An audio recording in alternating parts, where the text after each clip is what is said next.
Hey, what's up, guys? I'm Simon Rex, and welcome to Between the Speakers. Between the Speakers. That was my EDM remix. Wow, I had coffee. We have an amazing guest, DJ Blau, and it's spelled with a 3, so it's tricky stuff. But anyway, huge EDM artist. Anyway, looking forward to talking with them from his condo in Vegas. I believe we'll find out soon, but. Anyway, this guy's on another level, man. He does some incredible charitable stuff. He donates money to charities. He's a businessman. He's a DJ. He makes hits.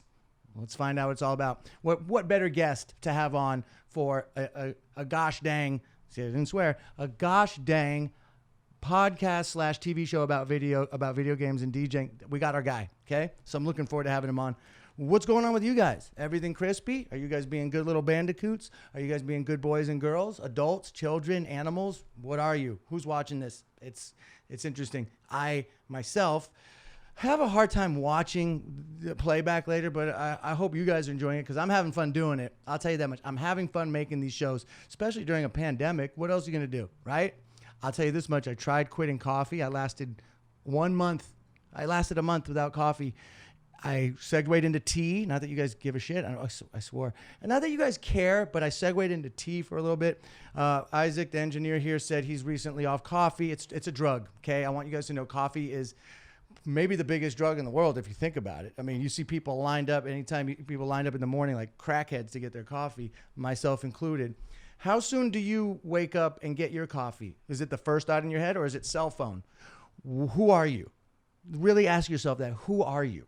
What are you? Why are we here? No. So do you wake up in the morning and think coffee? Or do you wake up in the morning and think phone? What kind of person are you? Here's what I wake up. Coffee, phone, coffee, both. And I try to do this thing where I don't open the phone right away. I just said open the phone, but you know what I mean? Where I try to just kind of remember my dreams and try to be present. Because after all, I am constantly growing and learning and trying to be a better man. And part of that includes less addictive coffee, less being on my phone. You know, there's a thing on the iPhone, I'm not sure about other ones, where you can actually go on and tells you at the end of the day how long you've been on your phone, how many hours you were on this social media, that one, whatever. So I think it's time that you guys start holding up the mirror to yourself. Excuse me, hiccups / burp. Hold up the mirror to yourself. All right? I want you to look at yourself and be like, am I a phony coffee? Am I coffee phony? And work on yourself. We're constantly trying to become better, right? At least I am. Constantly holding up the mirror and calling. I want to be called out. What do I do too much? What's my blind spots? Leave it in the comments below. Be like, dude, you need to slow down. Dude, you're too slow. Whatever it is. I know I can't make everybody happy, but it's good to self-analyze and reflect a little bit. You know what I mean? And Lord knows we got enough time right now during a demi. So pandemic's become pandemic. Now it's a demi. I'm running out of names for the dem. Now it's the dem. What's next? The D. The big D. Pandy. Pandy Express. I like that one. Thank you, Isaac. Yeah, so it's wherever you want to do with it. So it's a demi. It's a pandemic, which is actually from the Greek, Latin, Russian, Spanish root pandemikaya, which is Hawaiian for, oh shit, we got to put a mask on. Anyway, let's get right into this one, man. I have a good feeling about this guy. I'll be honest with you. He's the first guest on the show that I don't already know or have met before. So far, we've been getting people that I already know. I know everybody, baby. I know everybody. I'm so LA. Now, let us meet together as a team, all of us, you watching and myself. Let's meet DJ Blau, shall we? All right. Bada boop ba. This is how you access him. Bada boop bump. He is going to answer. All right. Welcome to the show, DJ Blau. Justin, what do I want? What do I call you? For this interview, you can call me Justin. Okay, Justin. Thanks. First of all, nice to meet you. Thank you for your time. Thank you. Thanks for having me on. Absolutely. This is this makes sense. You're a DJ. I assumed you've played video games. Let's get right after it. What's your favorite video game of all time? Oh, wow. That's hard. I like classic RPGs. My favorite is probably a video game called Tales of Symphonia. Whoa. I think it was on GameCube or maybe later than that. I'm not sure, but that was definitely one that I replayed like 8 times. I never even heard of that one. Yeah, it's like old school RPG. You pick a move and you level up your characters till they're absolutely ridiculously powerful, and there's like lots of quests, and it's Got it. awesome. So you're a man of mystical realms. Is RPG stand for a role playing game? Yeah, I guess it's not really. I mean, RPG is kind of a misnomer. It's just kind of the classic term for leveling up your characters Ah, infinitely. got it. It's not like you have the same skills the whole time, and as you level up, you grow stronger, kind of a thing. Yeah. Oh, I'm seeing it now. Okay. Oh, I see. It's anime. Is it anime? The graphics are anime too, or is it? Yeah, yeah. It Cool. looks like an anime, Yeah. Thank you. like a Japanese anime, Okay. but in Great. the form of a video game. Cool. All right. So I'm glad that you're here with us. Thank you so much. I want to learn a little bit about you. Tell me real quick. You turned down an internship at BlackRock to do your music, right? And what is BlackRock, by the way? So it was actually BlackRock is an asset management firm Okay. based in New York, Okay. and of course they have offices everywhere. But I had interned at Credit Suisse and UBS prior. I was studying finance in college. I still am involved in that world outside of TJ world a Uh-huh. bit. And I was in my junior year, and I was just DJing on the side, and I was playing all these parties, and all of a sudden a couple of things went viral on the internet. And I actually convinced, my professor was able to convince my parents to let me take a leave of absence to pursue my DJ career, because in his mind, I would never get that opportunity again. Right. And things were working out with the internet, Facebook music being relatively new.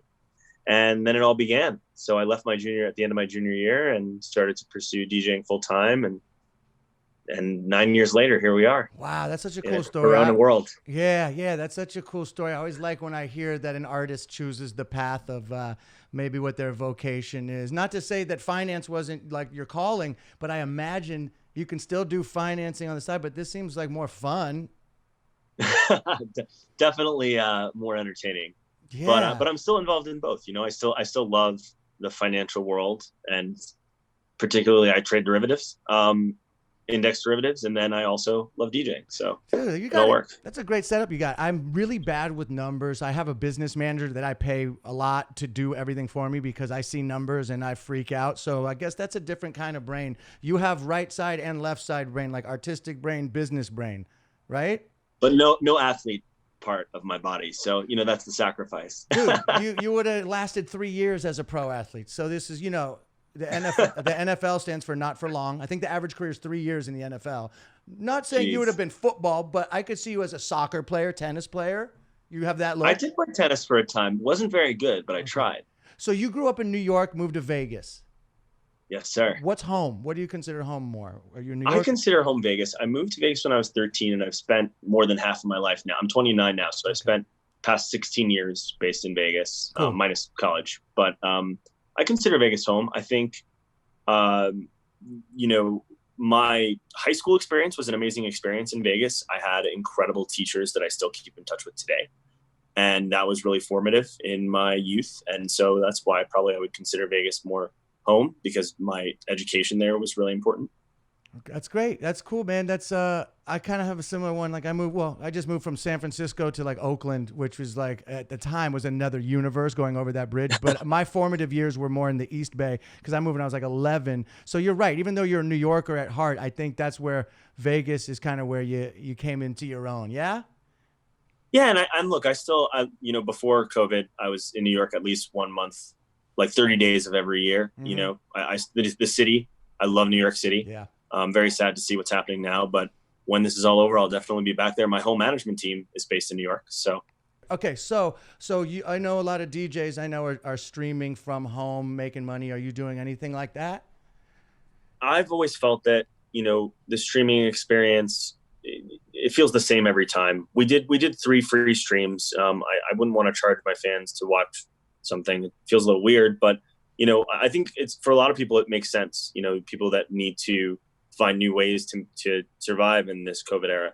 But for me, nothing can replace that live experience. So I've just been trying to stay focused in the studio, building a bigger content library than ever before, so that when things do get better, I have a lot of ammo in my in my ammo box to throw fans tons of new music, and they'll be really excited and hopefully come out to see me play later on. So my communication with fans and everything, it's definitely cooled down a bit because of COVID. I don't have as many things to talk about. Usually I'm always talking about where I'm touring, what shows I've played. And because that's not here, it's a little bit more difficult to engage with people. That being said, there are tons of interesting creative ideas that are out there that DJs are doing, whether it's like, back-to-back streams from two DJs in different cities that are mixing songs back and forth. Like, that's really interesting. And so I think people are just trying to find new ways to innovate and keep fans interested and excited. Yeah, I know what you mean. The live stream experience is obviously nothing like the energy that you get in real life. There's nothing that could replace that. But, I guess you just got to settle for what you can get. For the fans, I imagine, like I do an alter ego called Dirt Nasty, and I haven't done one yet, like a live stream. That's not true. I did one Instagram live streaming performance from where I live in the desert, and it was fun. But you're right that there's something missing, which is that human interaction that can never be duplicated. But I agree with you. And there's something about even us talking right now that feels even more interesting to me. Like, listening to just two people have a conversation feels more interesting to me than watching someone play music. I don't know. Yeah. Music is an audible. It's a very it's all about the music. It's not really about what you're watching, right? Whereas in our conversation, yeah, someone can listen to it, but even just seeing our facial reactions as we talk about things, makes it feel more relatable. The DJ said you're not really seeing the DJ's face most of the time. It's kind of a distant shot, Yeah, and I guess as a DJ, you're really just standing there playing music, whereas some musicians, they're performing and singing. So it's a different experience for some people. It makes sense. Yeah. Totally agree. And as a DJ, I mean, so much of it is feeding off of a crowd's energy. Yeah. Right. So when you don't have that there, it's definitely more difficult to give it the same energy that I would a live performance. And that's kind of why people would come to see me in the first place, But that being said, I pray that we move past this as quickly as possible. I'm definitely not going to get back out there until it's completely and totally safe to. Right. We're not going to push it. But I definitely want the fans to experience things, especially if they're paying for it. I want them to experience it in the best, highest capacity they can. So are you finding it hard to get inspired during this weird time? I was listening to Diplo on my friend Theo Vaughn's podcast the other day, and he said something interesting that I agree with. He said that that right now there's not a lot of amazing music coming out because when everybody's in sort of a fear-based state of mind, it's kind of hard to get the creative juices flowing. But now I feel like we're settling into this. It's becoming normal now. So at first, was it maybe a little bit harder for you to get funky and be loose when it's like, what the fuck's going on? Now it's kind of like, not that we know really what's going on, but there's a little semblance of this becoming normal that you kind of relaxed into it, that now you can create, or did you just right away get after it? You nailed it pretty much spot on. The circumstances are inhibiting, right? And we're living in this world where, if 5 years ago you told me that I could have 6 months off in the studio, I would be so excited because I never really get that kind of time. Right. And in the beginning of this, I was beating myself up because I wasn't inspired. I wasn't motivated. I mean, I have all these ideas that I don't even have to write new ideas. I just have to finish existing ideas. I couldn't even do that. Right. And yeah, if someone told me I had this time in the past, I'd be excited. But in the moment, it's difficult because there's all this uncertainty that's racking through your brain at every moment. That being said, like, just as you said, in the past 2 weeks, things have been a little bit better because the previous dystopia is now becoming reality. Yeah. And we're learning, I think everyone is, right? Everyone's settling in however they can, some better than others. But most of my DJ friends, especially a friend of mine, Audion, and we talk once a week about how we're like, hey man, are you doing anything? Are you able to get anything done? Nah, no, it's okay though. Everyone's like that. Yeah. It's okay. Right. Yeah. Yeah, no, I get it. I do like comedy stuff, and it's like my manager's like, dude, you got to put out some stuff. I'm like, shit, don't feel that funny right now, bro. Like, you can't force it. But I also know I'm reading this book right now called hang on. I think you might like this book if you haven't read it already. Hang on, I'm getting it. Would you relax? I'm getting it. Stop. All right. Oh, here we go. Oh, hang on. Have you heard of this book? The The War. War of Art. I have not heard of that book. Okay, not that you need it because you're putting out fire. I know you are. But this book I recommend to anybody. It's just basically how to make exactly what I just said, how I made an excuse. I'm like, I'm not feeling creative. No, you got to make it your job. You got to sit down at 9 a.m. or whatever you got to do and start doing something and at least sit there and try. Even if it sucks, you know, it's kind of weak-minded of me to wait for inspiration like I'm some artist channeling something. It's like, dude, no, it's your job. But I struggle with it, you know? Yeah, I think you're right. It's all about the repetition, and I can't say I've been the best at that. I'm not that I've done the best job of taking my own advice lately. I haven't, but putting in the time, even if nothing good comes out of it, forcing yourself into the moment, it does work, and it's something that I've been learning to do more recently than compared to March when this all started to hit. Yeah, yeah, it's definitely strange times. All right, let's get into some of your background a little bit. You went on a trip to Sweden, and it kind of cracked you open and inspired you to do dance music. Is that correct? Yeah, before that, I was playing piano, guitar, drums, just trying to do like the one man band with a loop pedal situation. And my best friend from college is Swedish. And so we went out to Sweden my buddy and I went to see him while he was there over the summer. And it changed my life. I didn't know anything about dance music. I never really heard it much before. And it was everywhere. And that was it. I got back to the US and picked up a little Ableton controller and started teaching myself. And that was when I was about 19, just turned 19 years old. Damn, Ableton's been around that long, huh? I use Ableton too. Yeah. Yeah, Ableton's the best. I think my first was version 4, maybe version 3, one of those. Yeah. I love Ableton because for you guys watching, listening, Ableton is a music program. I guess it's similar to Pro Tools. It's the newer version of Pro Tools. I found it to be very aesthetically pleasing. There's something about the screen and just the play on it just makes it easy. Yeah. It's easy, and it's also pretty quick to learn. Yeah. Once you master the basics, it's definitely pretty quick to learn. I actually primarily use Logic now, but when I started DJing with Ableton and learning in Ableton. But I still use both regularly for different things. Okay, now for your average listener who might not be as informed in EDM dance music, there's a lot of sub-genres that go under the umbrella of EDM, right? So you got house music, you got tribal, you got tropical house, you got well, I was gonna say drum and bass, but I don't think that, or that's not really. Yeah, drum and bass. Still, drum and bass I imagine still... in the UK it's probably still pretty big, or garage as they call it. What music? Like, what was it that got you like, holy shit? Was it like what's the term for the real kind of mainstream remix poppy stuff that just the dance? What's it called? Dance floor EDM or something? I would call. I mean, progressive house was kind of what kicked off. That's Avicii's style, right. Was progressive house. That was what built his entire career. That's levels. But to be honest, all the genre classifications are pretty loose in 2020. They used to be a little bit more rigid, where people were very strict about how they categorize certain things. But as time went on and as more dance music came out, right, there's just a large body of dance music that exists in 2020.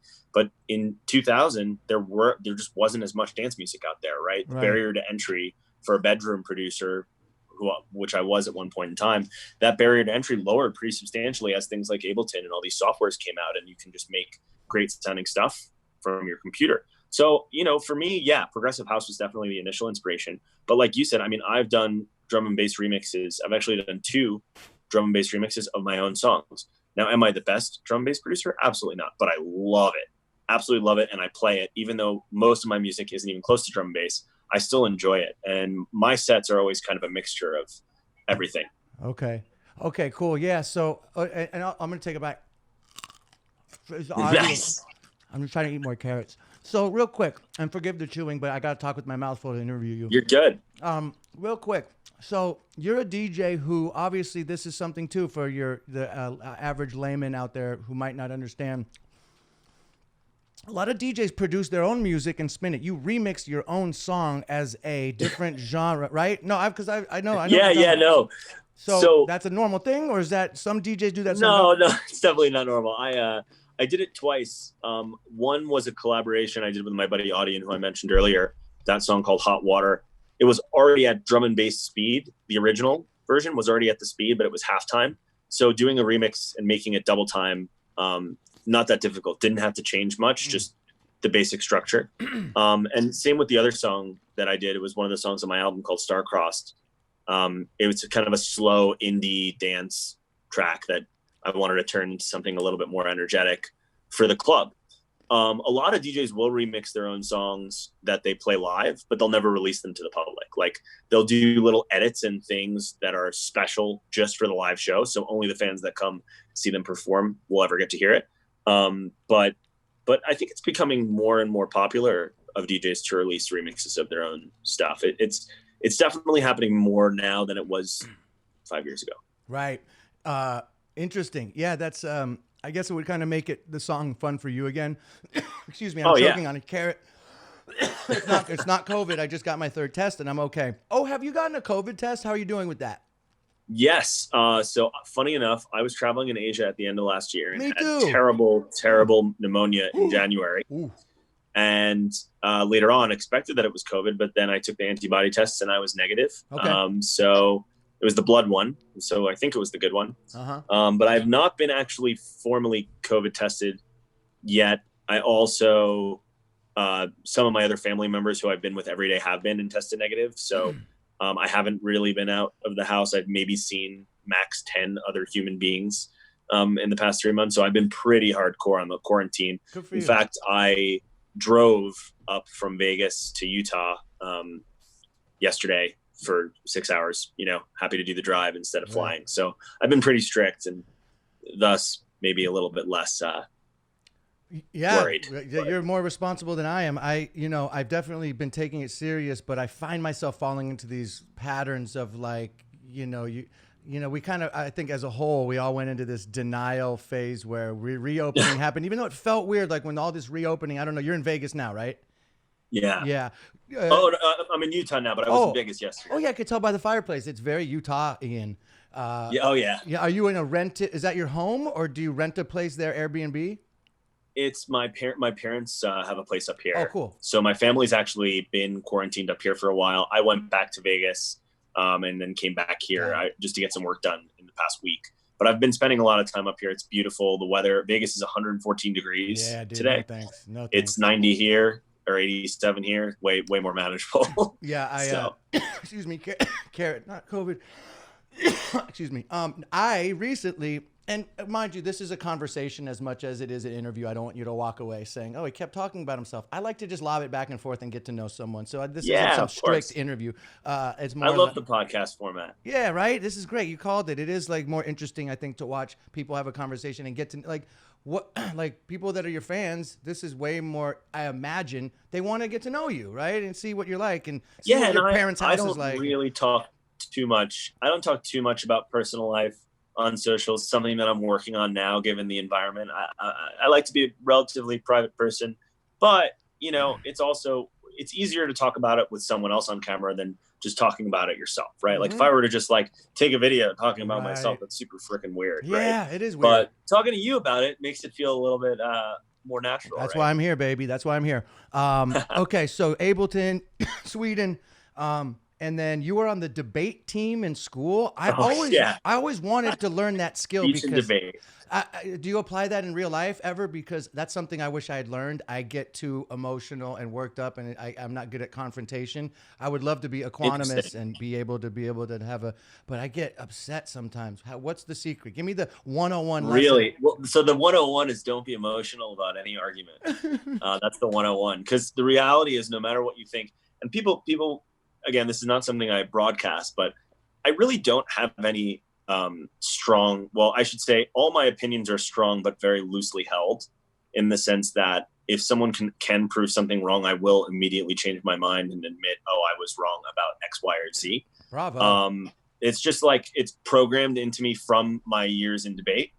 And the reality is you can argue every side of something. And it's the debater's job, or I should say it's every human being's job to not stay on one side of the equation, but weigh all the consequences on both, no matter what the issue is. Because the reality is in this world of complex humankind, nothing has one answer. It's just impossible. Well, we think binary. Do we reopen? Do we not reopen? Right. no one knows. Do So you have a pen, analyze the Isaac? data as best you can and Pen. come up with your own opinion. I agree. And not only that, my friend's grandma taught me this when I was real young. I'm going to share it with you now because who knows more than my friend's grandma? Of course. Now, okay. I think we tend to think binary when things are very nuanced, and that seems to be a big problem in every arena, right? Even the ones you play in. Especially on the internet right Oh now, yeah, everything is so binary. If you don't dislike Trump, you're evil. right, right. It's Totally. like if you don't, I mean, and I could talk about how crazy Trump is all day long. If there are all these very, like you said, binary triggers where if you don't do this, that means you're this. Yeah. It's just not reality, No, it's right? not. Well, and then people it gets very what's the word, sanctimonious, meaning people will stand up on their soapbox and be preachy, and and that gets very obnoxious to the point where I delete my social media for days at a time because you're just sitting around and open up Twitter and it's just become a political argument forum, and it's just like, well, this isn't what I want to see. And everybody's just got an opinion, and then they just do it for life. It's just the whole thing's just gotten so out of hand. But here, real quick. So I'm going to hold this up to you. Can you see that? Mm-hmm. What does that look like to you? To me, it looks like a letter E. Okay. And now what does it look like? The top of a pitchfork. Okay, sure. Now what does it look like? A 3. And now what does it look like? You get the point. Man. So no matter where you're sitting around it, everybody's right. That's the point. It's an M, it's a 3, it's an E, and it's a W. So if you just sound macro instead of micro and zoom out and change your perspective. I didn't even go for the W. Well, you get it. Yeah. It's okay. You get what I'm saying, though, right? So she's absolutely right. We need to respect our elders more, and this comes full circle. I was just talking about this. I can't remember if it was with you, but that's good grandma advice. Right, grandma advice. Here's what we do in America that I think we're making a big mistake is that we're a very immature new country as far as the whole globe goes. Right, we're the new kids on the block. We're number one. We're America's number one, and we're the new cocky teenagers full of piss and vinegar. And we don't respect our elders. Like in other cultures, people respect their elders so much more. Like you go to Asia, and if you sit down, and I say Asia because it's most Asian cultures, you don't eat before the oldest person at the table sits down to eat. You wait. I feel like Americans need to respect their elders more, and that's a microcosm of this pandemic. People are just being too cavalier about it because it's like, it's just old people. I think we need to respect each other more too, well, let alone adults. I think people are at each other's throats and getting very emotional about something that in reality none of us can control. And also, I would say probably confidently that 99.9% of the people that I've met in my life are not virologists, are not disease experts, have no experience dealing with a pandemic, right? And so your opinion doesn't matter. Right. My opinion doesn't matter. Right. It doesn't really matter. Right. And because it doesn't, we should all just respect the information that we share, make sure the information that we share is true. And if it isn't, admit, that it wasn't, if you shared misinformation. I mean, this whole mask thing is a great example. People are, remember 3 months ago you said don't wear masks? Oh my God, you're evil. We didn't know. Right. Can you really blame someone for it? We're adapting. We're learning as we go, and that's what science does. That's why I like your style. You seem to be a science-based person who's willing to change his opinion. I feel the same way. Like, prove me wrong. But what's your source? There's just a lot of misinformation out there with political agendas behind it. But, I digress. Now, I digest as I eat a carrot. Okay, let's see. Real quick story. I do a little recon. I want to hear about the walk us through your marquee gig. Right, I guess that was in Vegas, Marquee, and then it was my first major club residency gig. How was that? And then what happened after? I'm gonna bite the carrot. So on my 21st birthday, I played a little bar inside the Cosmopolitan Hotel, same hotel that has Marquee, and that was like such a big moment for me because it was actually the first time that I played a club. Prior to that, I played a lot of colleges, but I never played like a club and hotel. It was really just a bar. And it was really not well attended. I just had friends there. It was interesting. And then because that was, maybe a test for my skill by the talent buyer, they put me in Marquee. And I was, just newly 21 years old, making pretty money that I couldn't even imagine at the time. And I got to basically live my dream in that moment. Play to, 1,000 people in a Vegas club when I'm 21 years old. I mean, that was nuts, right? That was exactly what I wanted. And since then, I've obviously had strong ties to Vegas. I've had many residencies in Vegas, and there's something really interesting about Vegas because it's actually the most challenging place to DJ, in the sense that you have tourists, you have people all over the world there, and you have to keep everybody interested. Right. It's very hard. Yeah, I never thought about that. It's very difficult. Interesting point, because Vegas is the melting pot of so many Middle America, New Yorkers. Everyone's got different. Right, and it's not like if I go to Ohio and I play a show, my fans are the ones paying for tickets to come to the show. If I go to Chicago or New York, people who are paying for tickets, most of the time they already know my music. Mm-hmm. In Vegas, it could be anyone, right? They might know my music. Maybe half of them do. Maybe 30% of them do. And I got to make everyone happy. So it's definitely a fun challenge. Yeah, and it is a challenge, I imagine, because you really got to work. That's working. Like, it's easy to go in there, like you said, and just play the jams that everyone knows and is singing along with. You got to win them over. But that's good. You need the challenge. You got to face it. That's where the growth happens. You can't just be on cruise control the whole time, right? You need to grow. Yeah. I mean, when I play my shows, a lot of the time it is sort of cruise control because I'm playing my music, right? Not really, at least lately in the past couple of years, I play maybe 75% of my stuff when I play in, one of the other markets. But in Vegas, club, got to play everything. Got to mix around. I bet that's fun to switch it up. Okay, what's the craziest thing you've ever seen while DJing in Vegas? Because I've seen crazy shit in Vegas. Oh, man. Tell me one quick one. So craziest thing I've seen in Vegas, I couldn't even tell you. But craziest thing I've seen in general, a kid crowd surfing in a wheelchair with an American flag. Wow. Now I love America again. Wow. There you have it. Wow. I wish I could. Can you imagine multiple people picking a kid up in a wheelchair while he's waving around a flag? I mean, that was nuts. That was actually in Chicago at a festival called Spring Awakening. Wow, that was really awesome. It's funny because I have a memory when I lived in Manhattan in the 90s. I watched a Vietnam veteran towing on a taxi cab going 50 miles an hour down 6th Avenue, screaming at the top of his lungs, woohoo, and he had an American flag waving off the back. So I saw a similar wheelchair American flag moment. Yeah. Beautiful.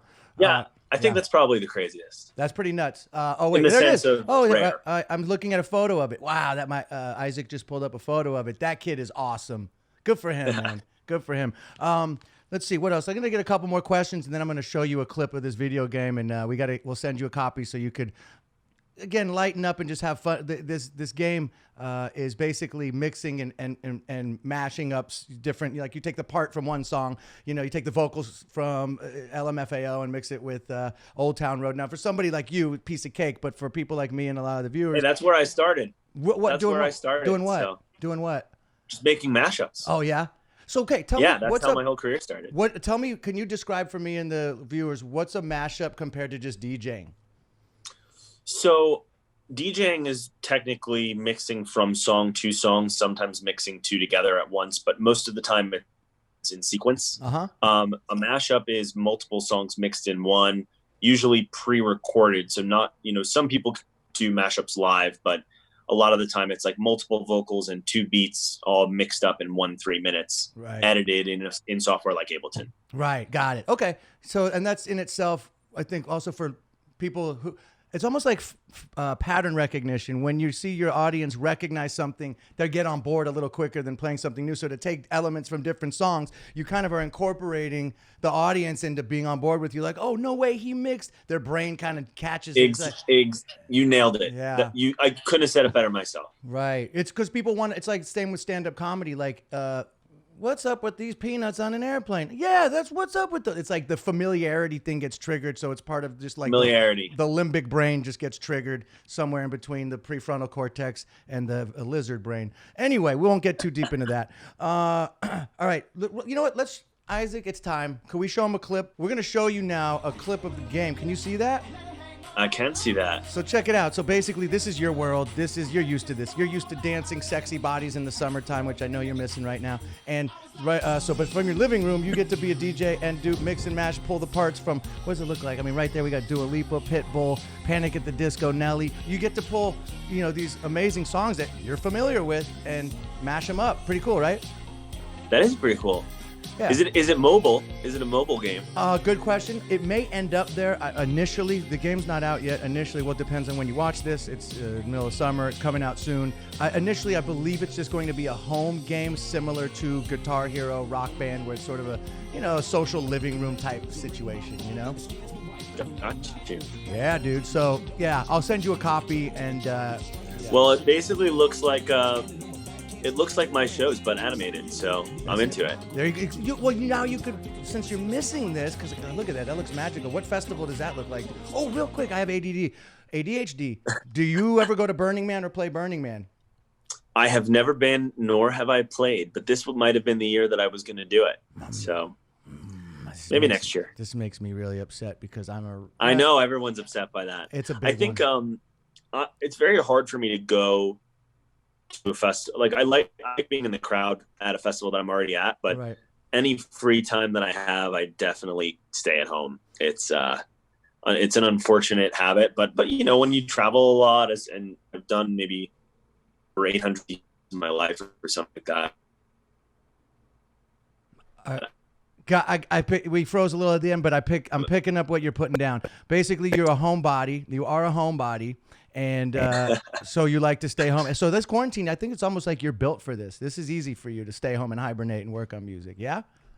Yeah, definitely still mentally slightly in a different place, but I don't mind being alone for a long period of time. As sad as that sounds, I don't. In fact, it's been kind of like therapeutic for. Once I got over the bad crap of COVID, it's definitely been pretty nice. Good for you, man. Well, I want to say thank you for your time. I really appreciate you joining me from the folks, Cribbo in Utah there. And it was nice to meet you, man. Maybe we'll meet one day in 3D when all this craziness is over at a festival somewhere in Europe. I'm going to come tap your shoulder backstage and be like, remember me? So you going to make a song request? If you had to request a song and I was DJing, what would you request? One of your songs or any song? Any song. Okay. Well, does it have to be EDM or can it be, since you be mashing up? It could be anything. I better be skilled enough to mix in whatever you throw at me. I don't know why I just thought of this. I want to hear a Bay Area rap song mixed in. So I would say, hey, do you have any Mac Dre or Too Short? Can you mix Blow the Whistle with one of your beats? And I want to hear Too Short. I can do Blow the Whistle. Because that tempo, that's like basically I don't know if it's 120 BPM, but it's up there.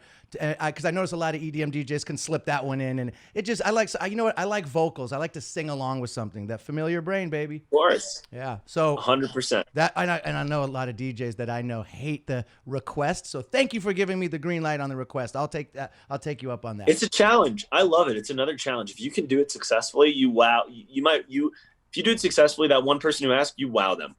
My engineer / friend Isaac just showed me that it's 99 beats per minute, which it feels faster to blow the whistle than 99. That's interesting. That means you could speed it up. Right. You could always speed it up and make it work. Yeah, you could just take Too Short's a cappella. If it was 80, right. If it was 80, it would be a struggle. But at 100, yeah, you could get it up there. Doable. All right, now please, I want to remind viewers and you, get this book. It's a quick, easy read. Look how thin it is, and I think it'll. That's thin.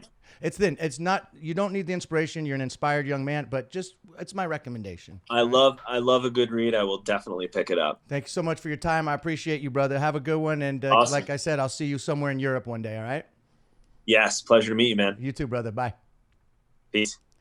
Okay, well, that dude was awesome. Thank you so much, Justin, a.k.a. DJ Blau, with a 3. If you're watching, it's spelled 3 L-A-U. Blau is his last name. Anyway, cool dude. Again, that was my first guest on the show that I didn't know, so you just watched an organic carrot friendship happen. And I will take him up on requesting a song at one of his festivals. So go check out his music. Dude makes some bangers. I apologize for eating while I'm talking. I love you, babies. I'll see you next week on Between the Speakers. Between